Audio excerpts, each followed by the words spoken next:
저희 기도로 예배 준비하겠습니다.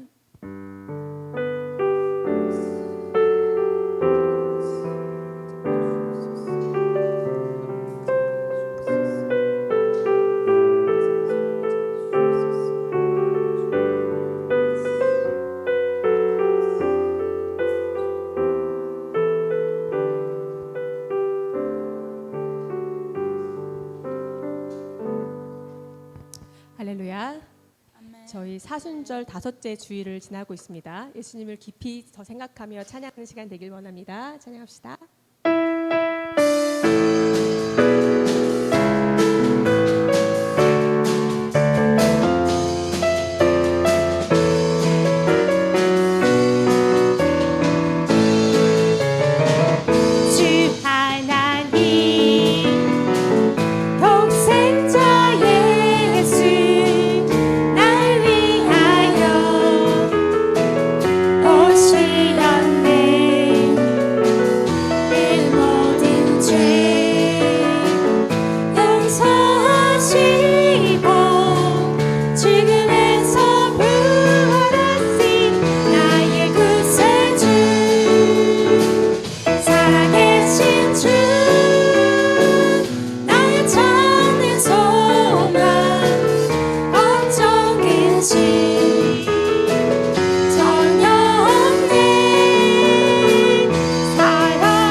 이 시간 찬양하면서 예수님을 더 생각하기를 원합니다.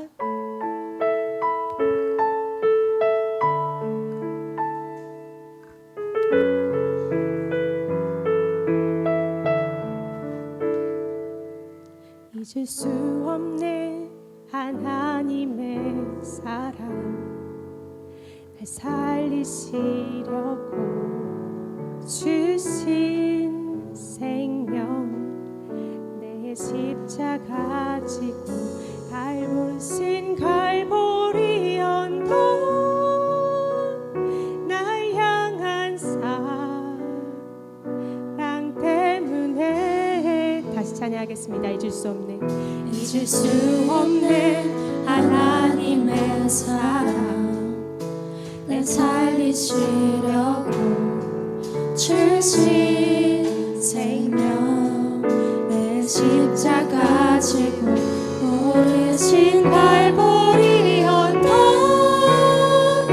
날 향한 사랑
드리겠습니다.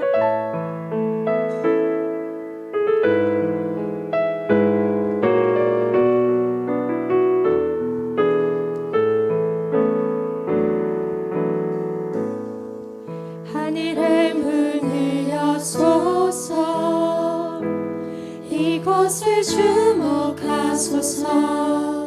주를 향한 노래가 꺼지지 않으니 하늘을 열고 보소서 이곳에 임재하소서 주님을 기다립니다. 기도의 향기가 하늘에 닿으니 주여 임재하여 주소서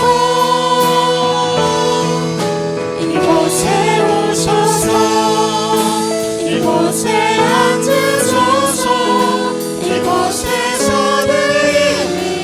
예배를 받으소서 주님의 이름만이 오직 주의 이름만 이곳에 있습니다. 아멘. 우리 함께 기도하기를 원합니다. 시간 기도할 때에 참으로 아픔과 고통의 시간들이 지나가고 있습니다.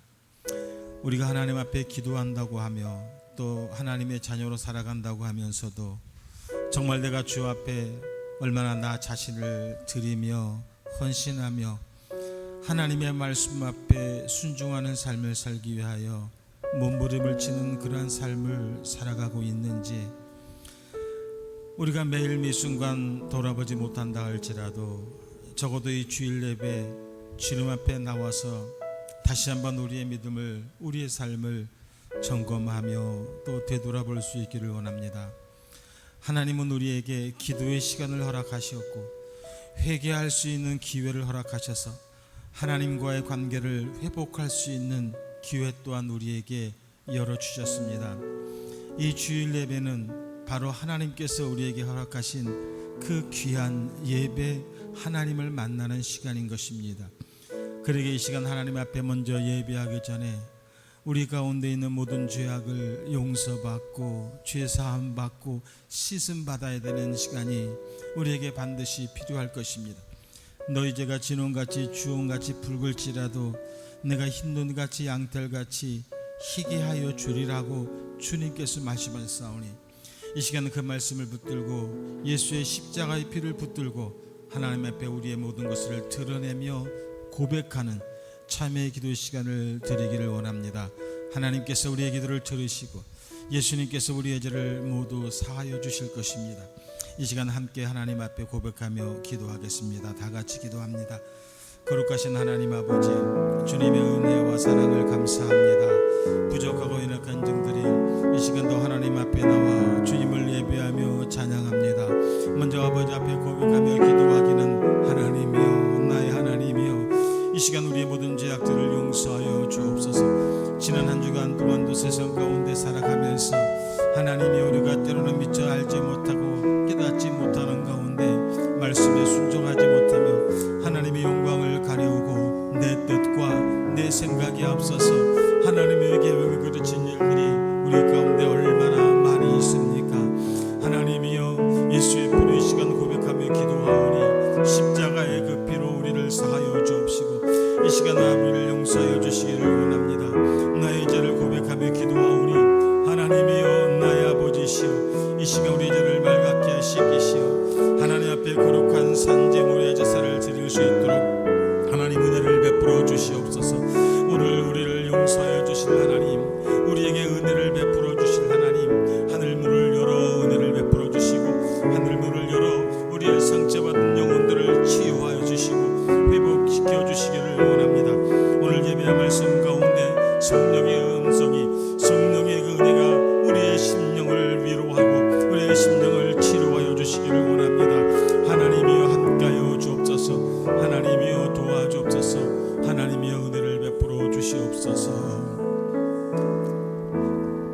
거룩하신 하나님, 주님의 은혜와 사랑을 감사합니다. 주님을 사랑하며 주의 은혜를 사모하는 하나님의 자녀들이 오늘도 주 앞에 예배하기 위해 주의 전에 나왔습니다.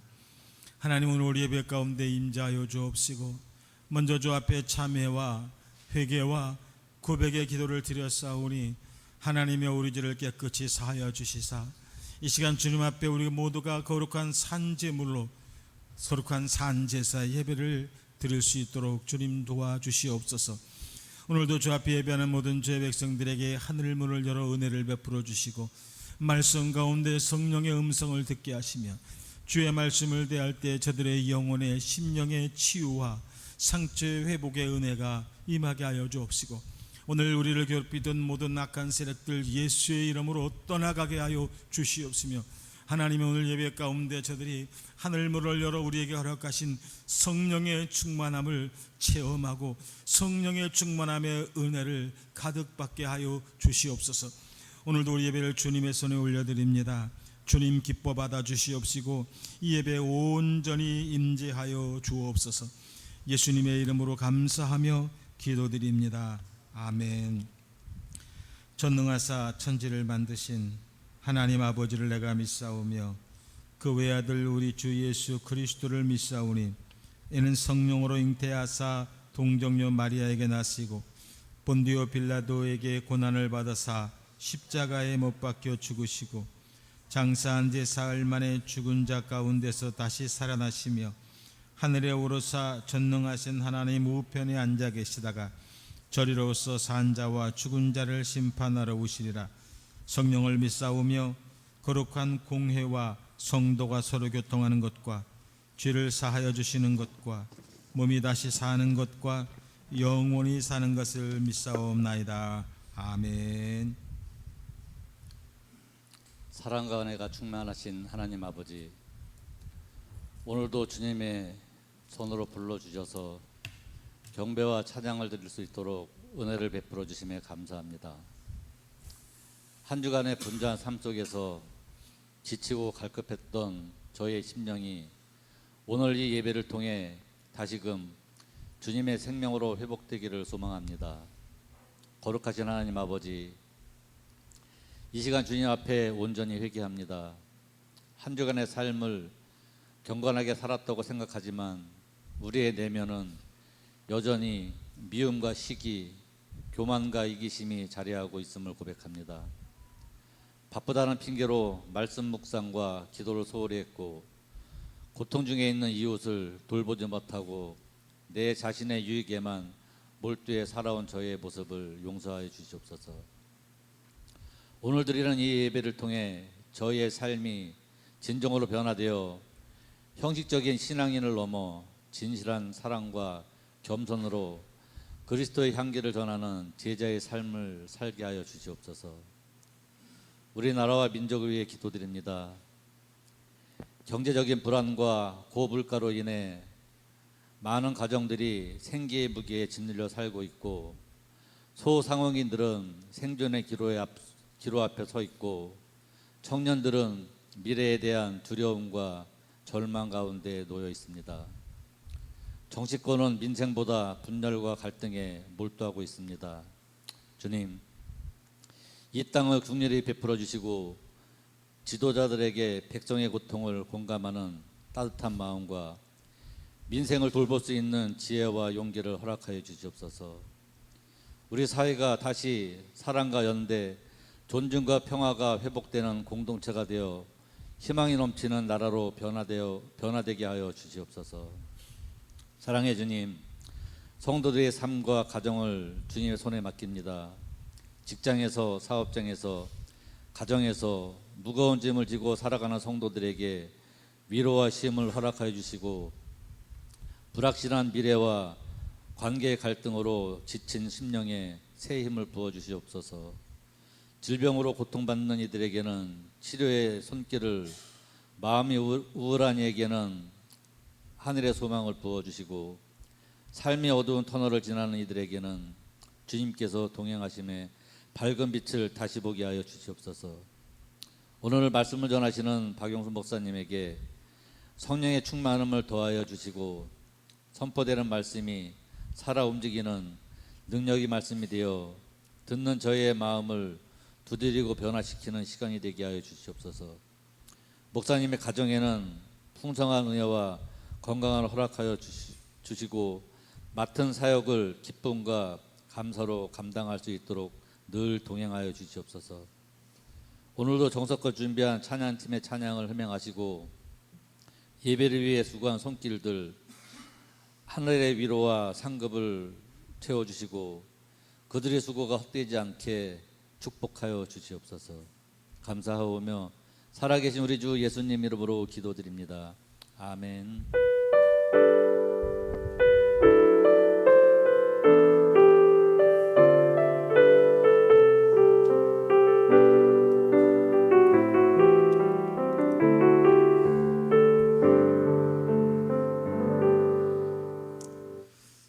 오늘 함께 은혜 받을 하나님의 말씀은 신약성경 히브리서 6장 7절과 8절의 말씀을 보겠습니다.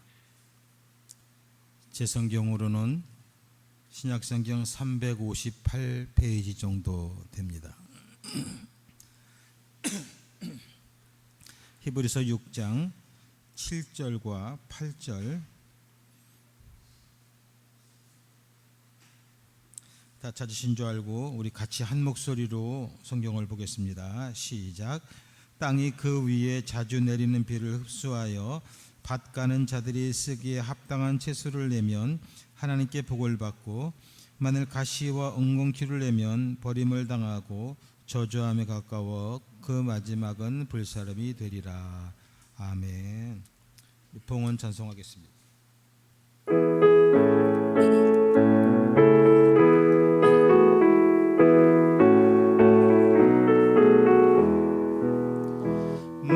만왕의 왕 내 주께서 왜 고초당했나. 이벌레 같은 날 위해 그 보혈 흘렸네. 십자가 내가 처음 볼 때 나의 맘에 큰 고통 사라져. 오늘 믿고서 내 눈 밝았네. 참 내 기쁨 영원하도다. 주 십자가 못 박힘은 속죄함 아닌가. 그 긍휼함과 그 은혜 말할 수 없도다. 십자가 내가 처음 볼 때 나의 맘에 큰 고통 사라져. 오늘 믿고서 내 눈 밝았네. 참 내 기쁨 영원하도다. 늘 울어도 그 은혜 다 갚을 수 없네. 몸 바쳐서 주의 일 힘쓰리.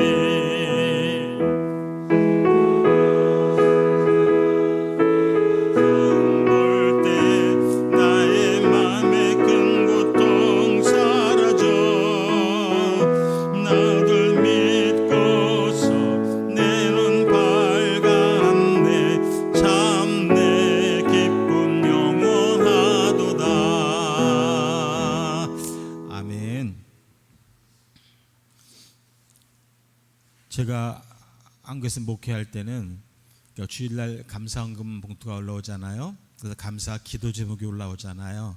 그럼 감사 기도 제목이 써 있는 봉투는 따로 빼서 제 강대상에 항상 올려놓습니다. 그래서 새벽에 기도할 때마다 일주일 내내 그 봉투를 붙들고 그 기도 제목을 보면서 제가 함께 기도를 합니다. 아마 우리 정승호 목사님도 똑같이 그리야 하시리라 생각됩니다. 그래서 여러분들이 여기에 여러분의 기도 제목을 적어주시는 것이 그만큼 기도의 협력자, 또 담임 목사님의 기도의 협력을 받을 수 있는 거라는 거예요. 그래서 우리 정승호 목사님 그렇게 기도해주고 싶어서 맨날 기도 제목 쓰라고 그렇게 이렇게 기도해주고 싶으셔서 일주일 내내 여러분들서 기도해주고 싶으셔서 그래서 쓰라고 하는 건데 오늘 한 개도 없네. 저한테는 안 쓰셔도 돼요. 근데 담임 목사님 할 때는 기도 제목들을 많이 써서 담임 목사님 귀찮게 좀 해드리세요. 담임 목사님 여러분들 위해서 기도 많이 할 수 있도록 여러분들이 귀찮게 만드셔야 돼. 그래야 또 하나님의 은혜가 여러분 가운데 충만할 줄 믿습니다. 다음 주에는 모든 분들이 기도 제목을 다 써내가지고 담임 목사가 그냥 정신이 홀딱 빠지게 그렇게 해드리세요. 아셨죠? 기도하겠습니다. 하나님 감사합니다. 이 시간도 주의 은혜에 감사하여 귀한 예물을 드립니다. 하나님 예물에 드린 손길에 그 기도의 제목들, 드려진 마음들 주께서 모두 아실 줄 압니다. 하나님 이 시간 저들의 마음을 붙들어 주시고 저들을 위로하여 주시고 저들이 드린 손길 위에 하늘의 복과 은혜를 부어 주셔서 이 땅에 살면서 물질을 심어 싸우니 다시는 세상 가운데 물질로 인한 고통 당하지 아니하게 하시고 저들이 하나님 앞에 기도를 심어 싸우니 그 기도의 응답의 체험으로 저들의 믿음이 더욱더 성장하여져서 하나님 앞에 더욱더 크게 쓰임받는 하나님의 종들로 거듭날 수 있도록 주님 축복하여 주시옵소서. 이 예물이 하나님의 나라와 하나님의 영광을 위하여 온전히 쓰여지게 하시며 그 쓰임받을 때 오병의 역사와 기적의 역사, 축복의 역사가 이루어지게 하시며 드린 손길들 10배, 100배 또는 흔들어 넘치는 복으로 주님 채워 주시옵소서. 예수님의 이름으로 축복하며 기도드립니다. 아멘.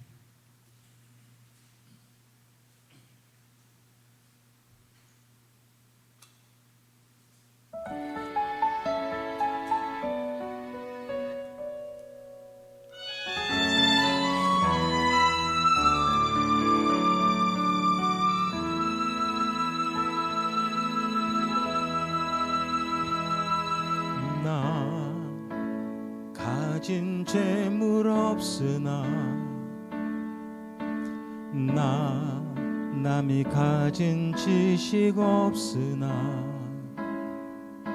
나 남에게 있는 건강 있지 않으나 나 남이 없는 것 있으니 나 남이 못 본 것을 보았고 나 남이 듣지 못한 음성 들었고 나 남이 받지 못한 사랑 받았고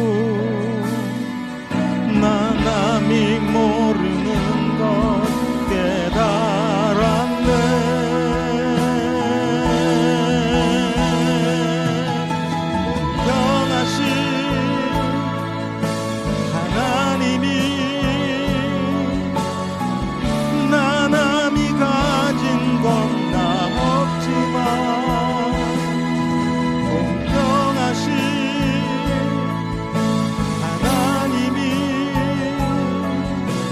남이 없는 것 같게 하셨네.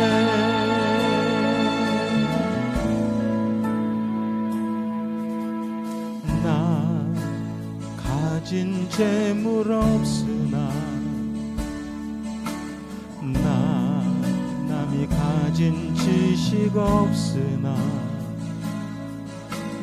나 남에게 있는 건강 있지 않으나 남이 없는 것 있으니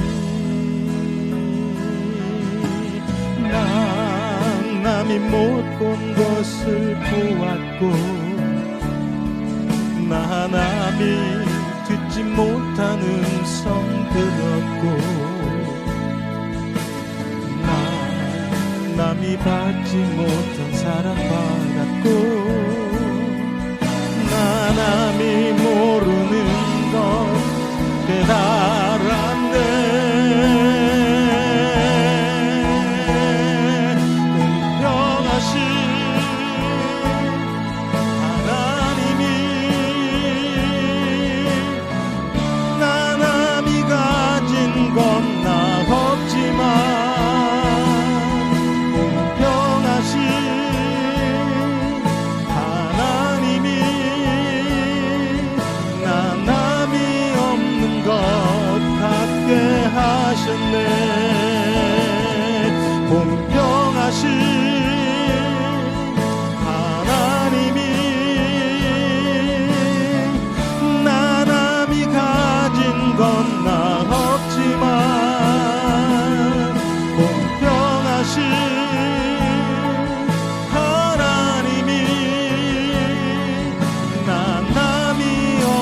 것 같게 하셨네.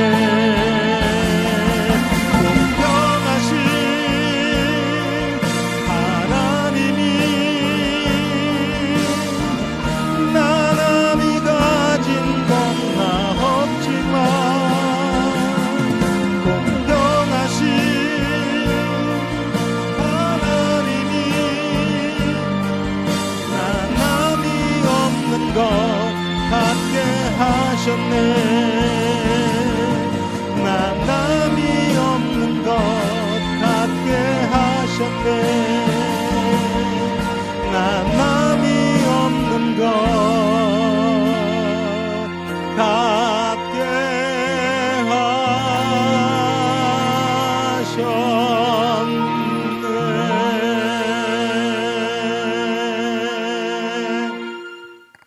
아멘.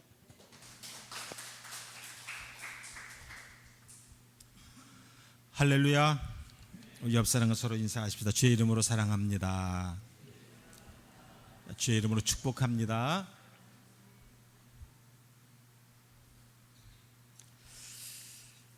제가 예전에 한국의 찬양 가수였다는 거 다 알고 계시죠? 모르시는 분 있나요? 저 그래도 옛날에 꽤 유명했었는데, 저 젊었을 때 찬양 사역할 때는 전국에 제 여학생 팬들이 상당히 많았었는데 말이죠. 그때만 해도 그러니까 아이돌이랑 그런 게 없을 때니까 저희들이 제가 아이돌이었었어요. 찬양계 아이돌. 자, 그 찬양 사역을 하다가 90년대 93년도 들으면서 제가 이제 전도사 사역, 전임 사역으로 돌아서면서는 더 이상 찬양 사역을 하지 않아서 저를 잘 모르시는 분들이 많습니다만은 옛날 제 찬양을 들으면 다 기억해요. 찬양을 들으면 그 찬양 부르셨었군요. 다 기억하는데, 저는 이 송명희 시인을 참 좋아합니다. 근데 이상한 것은 그런 뇌성만비 그런 환자들, 또 자폐 말고 가면서 생각이 안 나요. 얼굴이 조금 요상하게 되는 그런 장애가 있죠. 그 장애 이름이 갑자기 생각이 안 나네. 근데 그런 장애하고 자폐 장애 생기신 분들을 이렇게 보면 거의 얼굴들이 비슷비슷해요. 이상하게 얼굴들이 비슷비슷해요. 제가 한국에서 목회했던 저희 교회도 그런 뇌성마비 장애인이 있었는데, 그 송명희 시인하고 거의 생김새가 비슷하고, 그래서 제가 찬양 사역을 하면서 같이 함께했던 송명희 시인 이렇게 보면서 했던.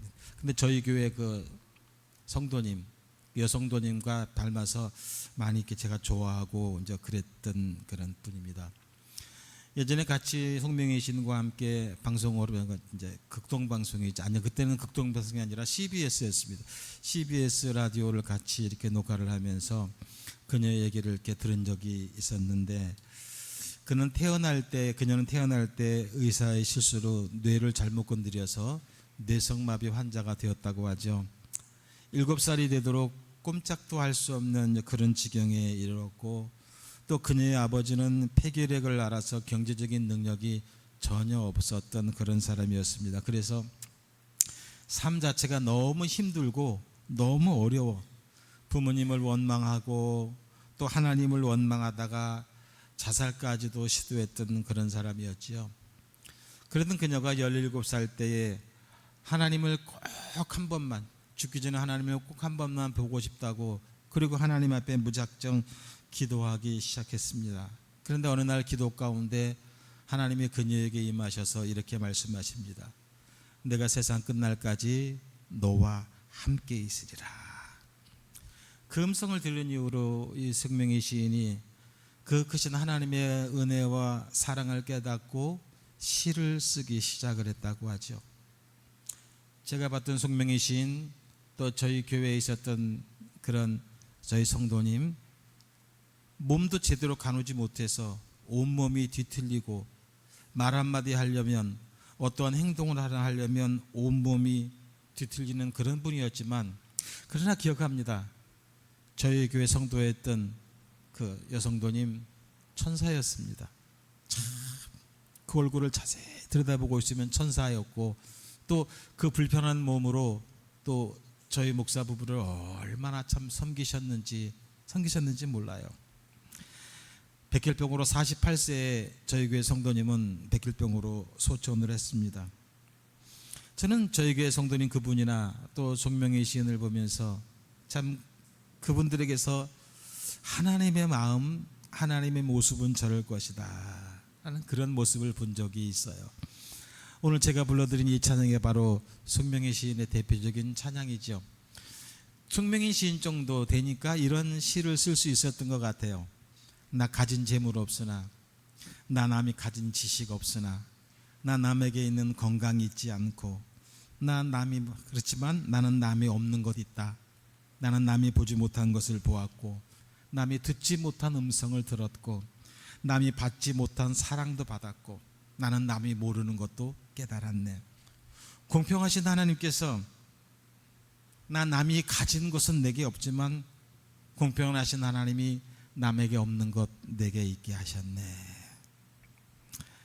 저도 어렸을 때 집안이 참 어려웠습니다. 초등학교 때 그때 제 기억으로 육성회비가 600원이었었던 것 같아요. 그 600원 내지 못해서 매번 선생님께 불려다녔던 그런 기억이 납니다. 본격적으로 신학 공부하고 목사가 되기 전에 잠깐 사업을 했다가 빚만 잔뜩 지고 쫄딱 무너졌을 때가 있었습니다. 20대 후반대였습니다. 참 많은 어렵고 힘든 시간을 그때 보냈었어요. 제 머리로는 도저히 해결할 수도 없고 감당할 수도 없는 그러한 상황이었습니다. 그때 제 인생 처음이자 지금까지 마지막으로 죽어야 되겠다, 죽지 않고는 방법이 없겠다라는 생각을 했었습니다. 그런데 죽을 용기가 없어서 못 죽었어요. 용기가 없어서. 그러나 지금 돌이켜보면 하나님께서 그래도 부족한 저를 사용하시려고 그때 못 죽게 하셨던 것 같아요. 근데 그 이후로는 죽겠다는 생각을 해본 적이 없습니다. 요즘 들어서 저도 이제 나이가 조금씩, 여기 어르신들은 죄송합니다, 저도 나이가 조금씩 이렇게 올라가다 보니까 깨닫는 것은 참 제가 얼마나 바보같이 살아왔는지. 옛날에 우리나라 노래 중에 저도 좋아하는 노래 중에 하나가 있었는데 그 노래 아시죠? 참 난 바보처럼 살았군요. 저는 그 노래 참 좋아합니다. 근데 잘 부른 지가 오래돼갖고 잘 생각은 안 납니다만은 그런 노래 아시죠? 난 참 바보처럼 살았군요. 참 제가 참 바보같이, 하나님 은혜 앞에서 얼마나 미련하고 바보같이 살아왔는지 몰라요. 지난달 설교에서도 이런 말씀을 드렸었죠. 한국에서 목회 잘하고 있던 제가 어찌 보면 축복을 받아야 되는 선교사로 나오면서 온갖 비난을 받아가면서 저는 선교사로 나왔어요. 어느 날 갑자기 목회 잘하던 제가 선교사로 나간다고 하니까 주변에서 하나같이 저에게 했던 말은 너 미쳤냐? 지금까지 목회 이렇게 잘해놓고 미쳤냐? 그 소리와 또 하나는 네가 언제부터 선교사였는데? 보통 그렇죠. 선교사라고 하면 몇 년 전부터 기도하고 또 기도의 동역자를 만들고 주변에서 볼 때도 저 사람은 선교사로 나갈까 이런 분위기도 좀 만들고 기도의 동역자 만들고 나오는데 저는 목회 잘하다가 느닷없이 그냥 때려치고 선교사로 나온다고 하니까 저랑 잘 아는 분들, 가까운 분들은 네가 언제부터 선교사였는데, 비난 아닌 비난을 받으면서 저를 이렇게 나왔어요. 근데 그렇게 선교사로 나오면서도 하나님이 가라고 하니까 갔지만 왜 제가 선교사로 나왔는지 잘 몰랐어요. 근데 그것을 불과 12년 만에 선교사로 왜 하나님께서 저를 보내셨는지 깨달았다고 지난달 설교 시간에 한번 말씀드렸었죠. 기억 다 하시죠? 까먹어 주셔서 감사합니다. 그래야 다음에 제가 또 써먹을 수가 있지. 이게 은혜야. 다 기억하고 있으면 목사님들 설교할 게 없어요. 다 기억하고 있으면. 저는 12년 만에 왜 선교사로 나왔는지를 깨닫게 돼요. 그것도 역시 제가 오래전에 하나님 앞에 저도 모르게 작정했던, 저는 그것이 선교사로 나갈 것이라는 생각 때문에 작정한 것이 아니라 그때 하나님께서 주신 그 기도의 은혜대로 작정한 것인데 그 작정의 결과 열매를 선교사로 맺게 하셨다는 것을 참 미련하죠. 선교사로 나와가지고 12년 넘어서 그걸 겨우 깨달았어요. 참. 또한 선교사로 나와서 지난 12년 동안 자비량을 하면서 왜요? 네가 언제부터 선교사였는데? 라고 말하는데 누가 후원을 해주겠어요? 선교사로 인정받지도 못하고 나왔는데. 그래서 나와서 12년 동안 자비량을 하면서 풍족하진 않았지만 그래도 선교사에 감당하고 또 가정을 지키고 또 아이들을 교육시키며 나름대로 사명을 감당하고 있습니다. 그러나 12년 만에 제게 많은 좀 어려움이 와서, 물론 지금도 좀 어려움의 시기는 계속되고 있지만 힘들고 어려울 때마다 하나님은 그때그때마다 제게 또 다른 은혜와 사명을 깨닫게 해주셔서 오늘 송명희 시인이 말씀했던 것처럼 제가 부러워하는 그 사람들에게 없는 것은 저에게 있더라고요. 저에게 있는 것이 제가 부러워했던 그 사람들에게는 또 없더라고요. 오늘 송명희 시인의 이 고백이 그대로 제게 깨달음이 오면서 또한 제가 이 사명을 감당하며 이겨낼 수 있는 힘을 또 제게 허락해 주셨습니다. 저는 또 깨닫습니다. 제가 바쁘다는 핑계로 하나님을 잠시 잊고 있었을 때도 하나님은 언제나 제 곁에 계셨었고 언제나 저와 함께 하시면서 가장 제게 하나님이 필요한 순간마다 제게 나타나 주셔서 저를 위로해 주시고 또 저를 붙들어 주셨다는 사실입니다. 오늘 송명희 시인의 고백처럼 하나님은 정말 우리 모두에게 공평하신 하나님이심을 저는 믿습니다. 힘들면 힘든 대로, 어려우면 어려운 대로, 괴로우면 괴로운 대로, 슬프면 슬픈 대로, 기쁘면 기쁜 대로 하나님은 우리 모두에게 동일하게 공평한 은혜를 베풀고 계시다는 사실입니다. 오늘 이 공평하신 하나님의 은혜를 여러분과 우리 모두가 다시 한번 우리 가슴에 새길 수 있기를 주님의 이름으로 축원해 드립니다. 오늘 잠깐 본문을 살펴보면 같은 땅 위에 자주 비가 내렸습니다. 똑같은 성분과 똑같은 양의 비가 자주 내렸습니다. 그런데 이상한 것은 그 땅에 맺는 열매가 다 다르다는 거죠. 밭가는 자들이 쓰기에 합당한 채소를 내는 땅도 있고 반대로 가시와 엉겅퀴를 내는 땅도 있다는 것입니다. 똑같은 땅에 똑같은 비가 자주 내렸는데 먹을 수 있는 채소를 내는 땅이 있는가 하면 먹을 수 없는 독한 식물을 내는 땅이 있다는 거예요.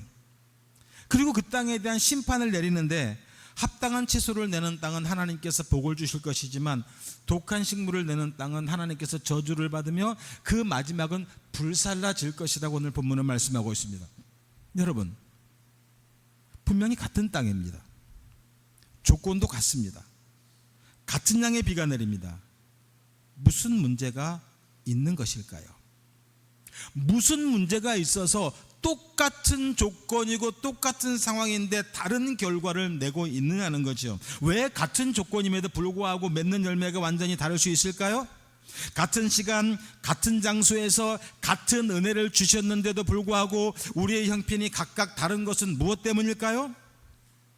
똑같은 은혜와 똑같은 말씀과 똑같은 복을 받았다면 여러분 똑같이 다 잘되고 성공하고 부를 누려야 될 것이 아닐까요?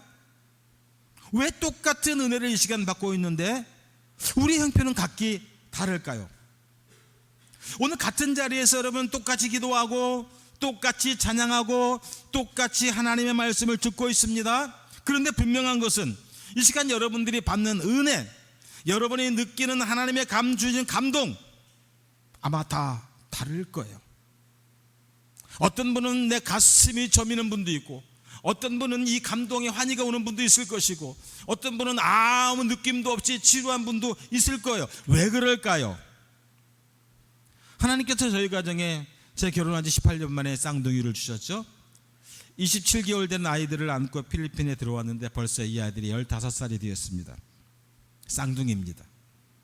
지금까지 한 번도 저는 아이들을 편애한 적이 없습니다. 똑같이 사랑했고 똑같이 교육했고 지금 통화를 해도 똑같이 합니다. 누구만 하고 누구 안 하고 그러지 않습니다. 똑같이 합니다. 우리 집 세 여자한테 똑같이 합니다. 그런데 희한한 것은 둘이 똑같은 게 하나도 없어요. 희한하죠? 지금까지 제가 15년을 키우면서 둘이 똑같다고 느낀 게 하나도 없어요. 어쩌면 그렇게 하는 생각도 다르고 하는 행동도 다르고 먹는 음식도 다르고 어쩌면 그렇게 다른지 모르겠어요. 어쩌면 왜 그럴까요? 여러분, 우리가 알다시피 오늘 말씀은 비유의 말씀입니다. 땅은 우리 성도들을 말씀하는 것이고 비는 하나님께서 내려주시는 은혜를 말씀하는 것입니다. 그렇다면 하나님께서 주시는 은혜도 똑같고 우리의 조건도 똑같다면 분명 문제는 땅에 있다는 결론을 우리는 낼 수밖에 없다는 거죠. 만약 우리 성도들에게 문제가 있어서 주시는 하나님의 은혜를 흡수하는 것이 소홀하거나 아니면 더 너무 많이 흡수하여 과다하거나 그래서 활동을 하지 않는다면 그에 따른 결과는 분명 다를 수밖에 없다는 것입니다. 하나님은 분명 동일한 은혜를 우리에게 부어주셨어요. 그리고 지금도 부어주고 계세요. 지금 이 시간에도 하나님은 우리에게 동일한 은혜를 부어주고 계시다는 것입니다. 그런데 받는 은혜는 다 달라요. 지금 하나님의 말씀의 은혜를 더 많이 흡수하기 위하여 더 많은 은혜를 내 것으로 만들기 위하여 여러분들이 적극적으로 예배에 집중하지 않고 있다면 분명 오늘 주시는 은혜에 대한 열매의 결과는 각자가 다 다를 수밖에 없다는 것이죠. 오늘 하나님 우리가 얼마나 은혜를 받아들이고 그 은혜에 대한 열매를 맺기 위해서 노력하고 있는가를 돌아보게 하시는 거예요. 하나님은 같은 땅에 자주 비를 내려주셨듯이 오늘 우리들에게도 언제나 동일한 은혜의 비를 자주 수시로 우리에게 내려주시고 계십니다. 그리고 열매를 맺는 것은 땅이 해야 될 마땅한 의무라고 하는 사실입니다. 그리고 그 열매에 대한 심판이 있다는 사실이지. 또한 땅이, 즉 우리가 그 열매를 맺기 위해서 얼마나 노력하는가에 따라서 은혜가 복이 될 수도 있고 은혜가 저주가 될 수도 있다는 사실을 우린 또한 기억해야 할 것입니다. 그렇습니다. 하나님은 우리에게 은혜를 매주마다 또 매 순간마다 수시로 우리에게 은혜를 주고 계십니다. 지금도 은혜를 주고 계시지요. 지금 여러분은 하나님의 은혜를 받아들이기 위해서 더 좋은 열매를 맺기 위해서 어떤 노력을 하고 계십니까? 어떤 준비를 하고 오셨습니까? 어떠한 각오를 하고 오늘 이 예배에 오셨습니까? 어떠한 각오로 매 주일 예배에 오고 계십니까? 어떤 준비를 하고 예배에 오고 계십니까? 여러분, 오늘 주님께서 주시는 은혜를 정말 내 것으로 만들기 위하여, 오늘 내게 주시는 이 말씀을 정말 나의 것으로 만들기 위하여 얼마나 영적으로 육적으로 노력하고 있느냐는 거예요. 아무런 노력 없이 아무런 대가 없이 그냥 은혜가 막 오든가요? 부모가 자식에게 아무런 대가 없이 모든 것을 다 해주는 것이 복입니까? 그런 복은 저주가 되죠. 자녀를 망치는 결과가 되고 말죠. 여러분, 지금 현재의 여러분의 삶이 바로 그 결과라는 사실을 기억하십시오. 지금 여러분의 신앙 상태가 바로 그 은혜를 내가 얼마나 내 것으로 만들고 있는지에 대한 현 주소라고 하는 사실입니다. 우리 그런 말들 하죠. 세상사 마음먹기 달렸다. 어쩌면 참 맞는 말인 것 같아요. 정말 우리가 마음먹기에 따라서 세상이 달라 보이긴 하는 것 같아요. 예전에 한번 말씀드렸던 적이 있던 것 같은데, 제가 30대 초반에 어느 날 갑자기 머리에 원형 탈모가 이렇게 생겼었어요. 머리가 구멍이 뻥 뚫려서 탈모가 생겼어요. 30대 초반에 참 보기 싫더라고요. 걱정도 되고 나이도 아직 젊은데. 그래서 피부 비뇨기과에 진단을 받으러 갔죠. 의사 처방이 일단 한 달간 약을 먹고 그리고 나서 어떻게 되는지 한번 지켜보자고 그렇게 처방을 하더라고요. 이제 나이 겨우 30 넘었는데 벌써부터 지금 빠진 건 괜찮아요. 저도 어차피 이제 시니어 됐으니까. 근데 30대부터 탈모가 생기면 얼마나 걱정이 됩니까? 혹시나 하는 마음으로 그 옆에 피부과 전문의를 찾아갔어요. 그래서 다시 진단을 받았어요. 그랬더니 그 피부과 전문의가 이렇게 얘기하더라고요. 30 넘으면 그런 거 생겨요. 생길 수 있어요. 신경 쓰지 마세요. 걱정되면 레이저 치료를 한번 받고 가세요. 저한테 약 안 먹어도 돼요. 스트레스 받지 마세요. 저한테 그래요. 제가 그랬죠. 옆에 피부과 갔더니 뭐 한 달 약 먹고 막 얘기했더니 이 의사가 하는 말이, 저는 피부과 전문의 14년 차입니다. 누구 말을 믿겠어요? 그러는 거야. 그러니까 갑자기 걱정이 싹 사라져버리고, 그리고 며칠 지나니까 머리가 다 났어요. 그냥 뭐만 바뀌었어요? 제 마음만 하나 바뀐 것 뿐이에요. 그렇죠? 제 마음만 하나 바뀌고 나니까 그냥 모든 게 해결돼 버리고 말았어요.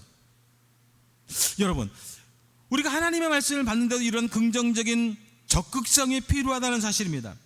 말씀을 받는 마음의 밭을 일구어야 되는 거예요.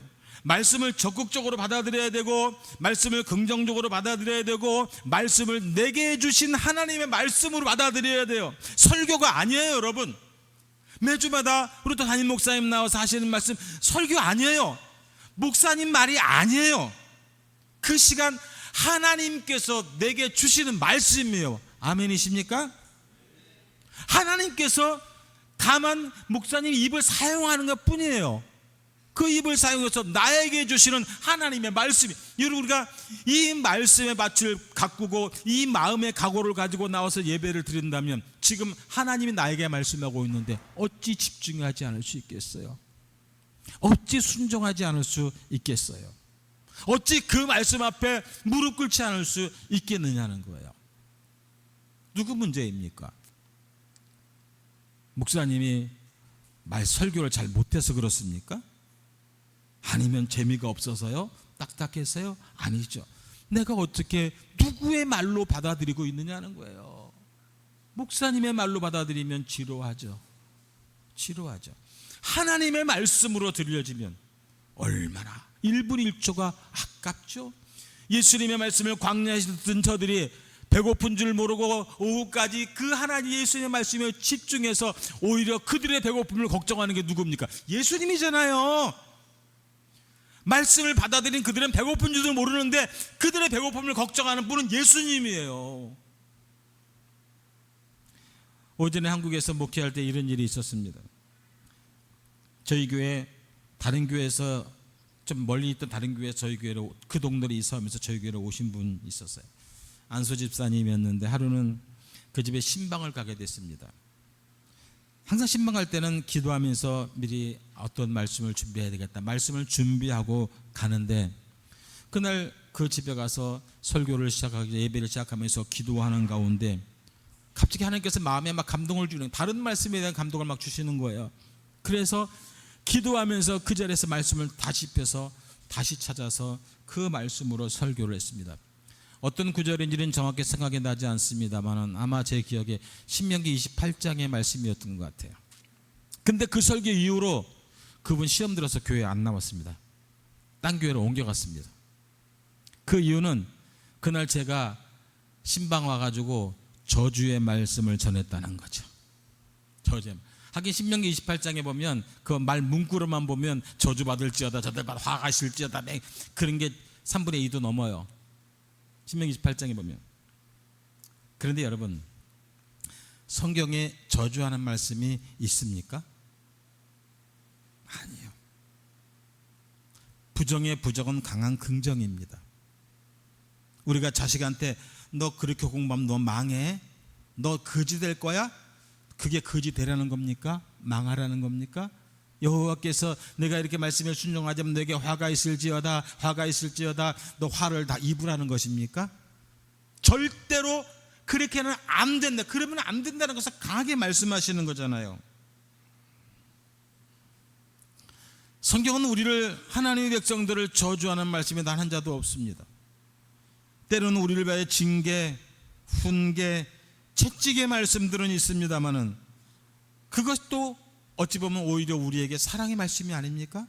내가 너희를 이렇게 사랑한다, 내가 너희를 이만큼 사랑한다.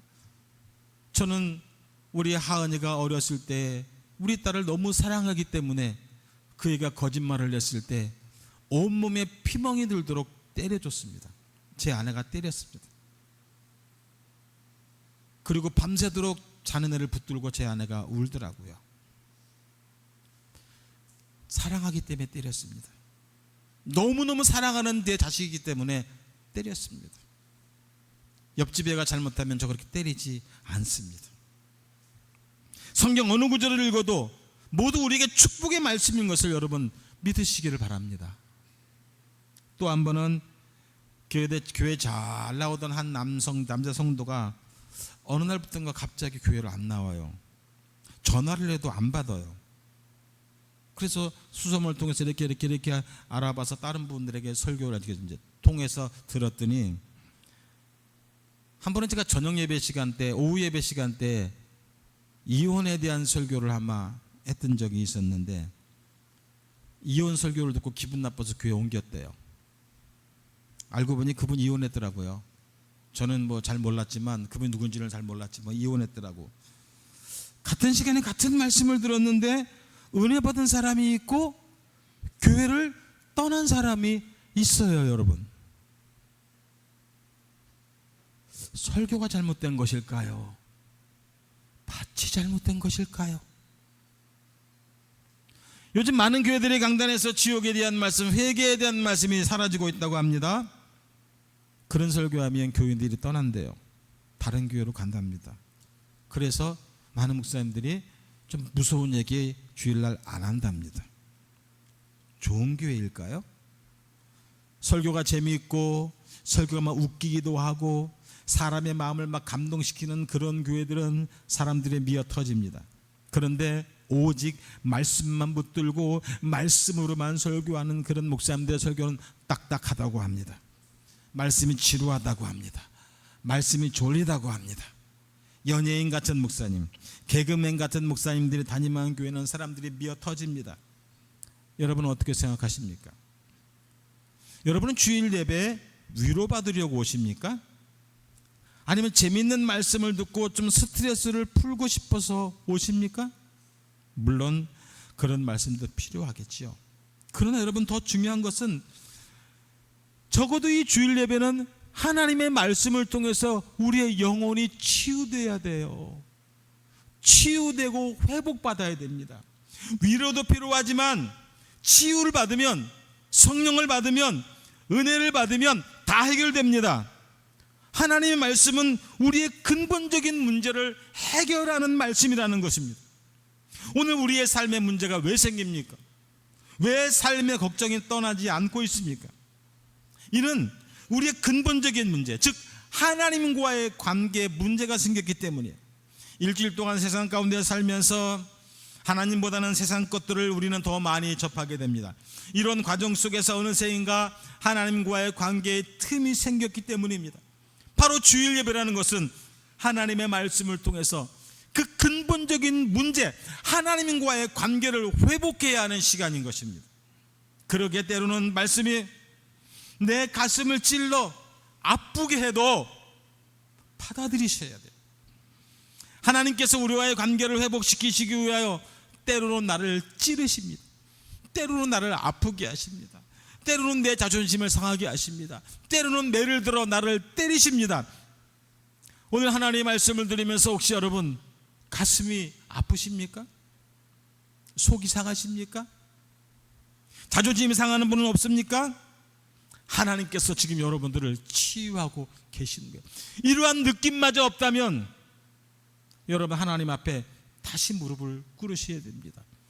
오늘 여러분이 하나님의 말씀을 대하면서 이런 어떤 느낌이 있다면 바로 은혜를 주고 계신 것입니다. 여러분은 강단에서 선포되어진 하나님의 말씀을 어떻게 받아들이십니까? 말씀이 여러분의 신앙에 얼마나 많은 열매를 맺고 있습니까? 강단에서 선포되어지는 말씀은 바로 자주 내리시는 하나님의 은혜입니다.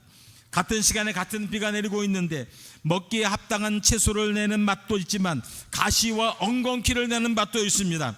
하나님은 우리의 형편과 사정을 잘 아시는 분입니다. 오늘 여러분에게 시험거리가 생겼습니까? 가정에 어려움이 생겼습니까? 혹 설교의 마음이 많이 아프십니까? 마음이 시리십니까?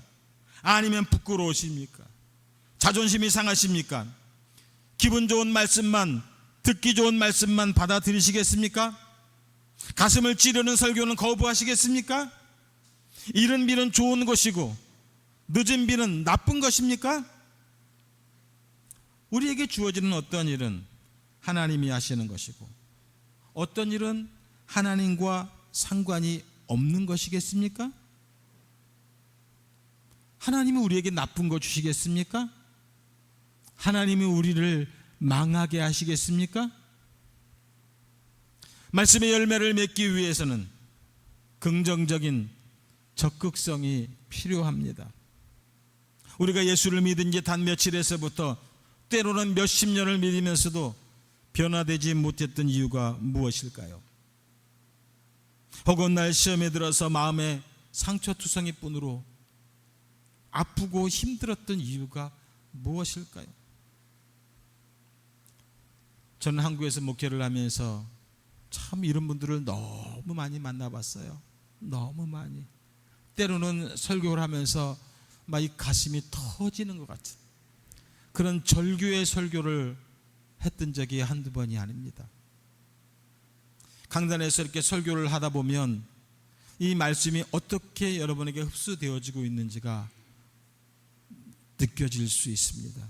아마 우리 정승호 목사님도 설교하실 때 느끼실 거예요.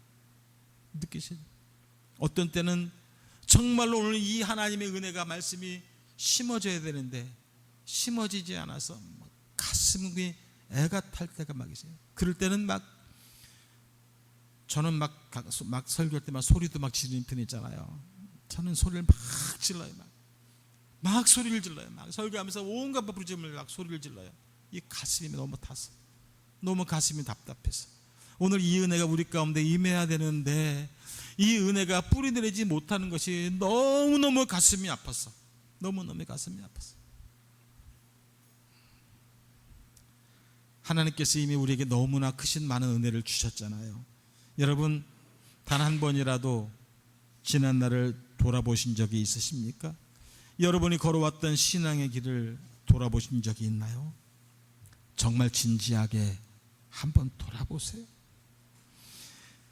지난 여러분들의 인생을 한번 돌아보시라는 거예요. 돌아보신다면 하나님께서 그동안 얼마나 많은 우리 은혜의 비를 우리에게 내려주셨는지를 아시게 될 것이고 깨닫게 되실 거예요. 여러분 얼마나 하나님은 우리에게 많은 것을 쏟아 부어주셨는데 우리가 받지를 못했어요.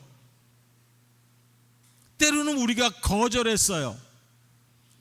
그 비를 우리의 땅이 굳어지는 바람에 우리의 땅에 흡수되지가 않았어요. 그래서 뿌리가 마르고 열매가 말라버리게 된 것입니다. 오늘 우리의 밭을 점검하십시다. 믿음은 영적 생활을 돌아보는 지혜를 갖는 것입니다. 에베소서 1장 18절에서 19절에 보면 바울이 에베소 교회를 향한 신령한 기도가 나오는데 바울은 이렇게 기도합니다. 마음의 눈을 밝혀달라는 기도를 하는 것을 봅니다. 세상 욕망과 욕심, 물질로 가득 차 봐야 될 것은 보지 못하고 보지 말아야 될 것을 보고 있는 인간들의 눈을 밝혀 먼저는 부르심의 소망, 즉 소명을 바로 깨달아 나를 향한 하나님의 뜻을 알게 해달라고 기도하는 것이었고, 둘째 기도는 성도라는 기업의 영광이 얼마나 풍성한 것인지 깨달아서 자족하며 감사하는 삶이 되게 해달라고 기도하고, 셋째는 하나님께서 베푸시는 능력이 얼마나 큰 것인지를 보게 해달라고 기도하므로 세상 일에 낙담하지 말고 하나님의 능력을 의지하여 세상 앞에서 당당하게 세상을 이기는 삶을 살게 해달라는 기도였습니다. 그런데 여러분, 이것을 종합하면 뭡니까?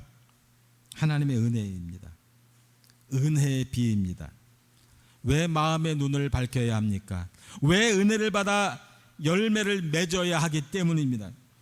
여러분이 기도하실 때에 집중적으로 기도하셔야 될 제목 한 가지를 드리겠습니다. 열매를 맺지 못하면 가시와 엉겅퀴를 내게 되며, 그렇게 되면 저주와 심판을 받게 된다는 거예요. 열매를 맺기 위해서 은혜를 깨달아야 합니다. 은혜를 받아야 됩니다. 은혜가 보여야 합니다. 은혜가 느껴져야 합니다. 마음의 눈을 밝혀달라고 기도하시기를 바랍니다. 바울의 기도처럼 마음의 눈을 밝혀 은혜가 보이게 해달라고 주일 예배 또는 아침 예배 말씀을 대할 때에 그 말씀의 은혜가 보여지고 느껴지게 해달라고 기도하시기 바랍니다. 은혜가 느껴져 마음에 와닿게 해달라고 기도하시기 바랍니다. 내게 주신 은혜, 은사가 무엇인지 알게 해달라고 기도하시기 바랍니다. 열매 맺는 땅이 되시기를 바랍니다. 하나님은 우리의 열매를 통해서 영광을 받으십니다. 그리고 받으신 영광만큼 우리에게 되돌려 주실 것입니다. 여러분이 열매 맺는 만큼 영광도 돌아올 것입니다. 가을 감나무에 감이 주렁주렁 열리듯이 여러분의 가정의 삶에 하나님이 기뻐하시는 열매들이 주렁주렁 맺혀지시게 되기를 주님의 이름으로 축원드립니다. 예수 믿는 사람은 이 땅에서도 축복된 삶을 살아야 합니다. 사순절 기간입니다. 오늘 나의 죄를 위하여 십자가에서 그 모진 고통을 당하셨던 예수님이 우리의 머리가 아니라 우리의 가슴으로 보여지게 되시기를 주님의 이름으로 축원합니다. 그리고 가슴으로 그 예수님의 그 아픔을 느껴볼 수 있는 그 축복과 그 어마어마한 은혜가 이 사순절 또 이 고난주간 이 부활주의를 통해 여러분 가운데 충만히 임하시기를 주의 이름으로 축원합니다. 기도하겠습니다. 거룩하신 하나님, 주님의 은혜와 사랑을 감사합니다. 하나님께서 우리에게 부어주신 은혜는 동일한데 하나님이여 우리의 마음밭이 굳어서 그 은혜를 흡수하지 못하고 우리의 마음밭이 굳어서 그 합당한 열매를 맺지 못하고 있음이 과연 무엇이 원인인지를 오늘 말씀 가운데 깨닫게 하셔서 먼저 우리가 하나님 앞에 무릎을 꿇고 하나님 앞에 기도하며 하나님 앞에 자복하며 이제 그 은혜를 볼 수 있는 은혜를 열어달라고 기도하는 주의 백성들에게 하나님 은혜를 베풀어 주셔서 이 시간 우리의 가슴이 열리게 하시고 우리의 영적인 눈이 열리게 하시고 우리의 영적인 마음 문이 열려지게 하셔서 이제 하나님의 그 말씀의 귀한 은혜를 가슴으로 받고 우리의 가슴에 심을 수 있도록 하나님 축복하여 주시옵소서. 예수님의 이름으로 감사하며 기도드립니다. 아멘. 하나님께 영광의 박수 올립시다. 아멘. 목사님 광고사항 있으십니까? 네.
네, 저와 이경준 선교사님도 이번 주에 한국에 나가서 한 2주 정도 또 이후에 돌아오게 될 것 같습니다. 기도할 때 함께 기도해 주시길 부탁합니다. 자, 축도로 예배 마치겠습니다. 이제는 우리 구주 예수 그리스도의 은혜와 하나님 우리 아버지의 그 크신 사랑하심과 성령님의 감동 감화하심이 우리의 마음밭을 일구어 이제 하나님과의 관계를 회복하며 그 말씀 앞에 순종 자복하여 은혜의 사람들이 되기를 작정하며 기도하는 모든 주의 백성들 머리머리 위에와 가정 위에 교회 위에 이제로부터 영원토록 함께 계실지어다. 아멘.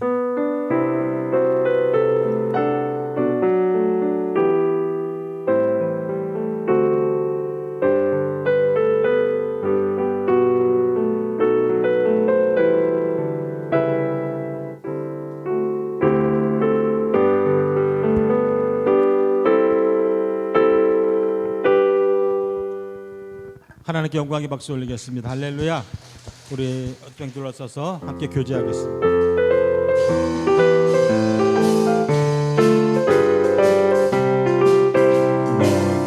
너는 담장 너머로 뻗은 나무 가지에 푼 열매처럼 하나님의 축복이 삶에 가득히 넘쳐날 거야. 너는 어떤 시련이 와도 능히 이겨낼 강한 팔이 있어.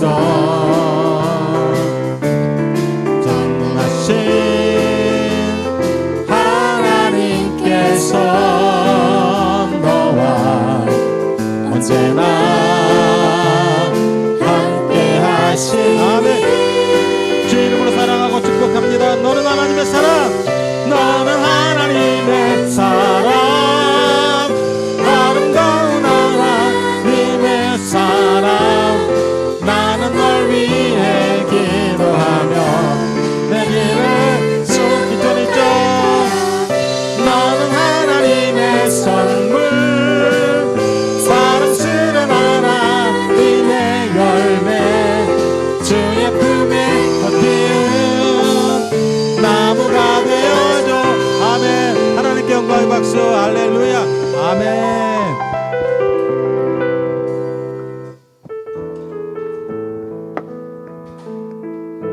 찬양단 잠깐 모일게요.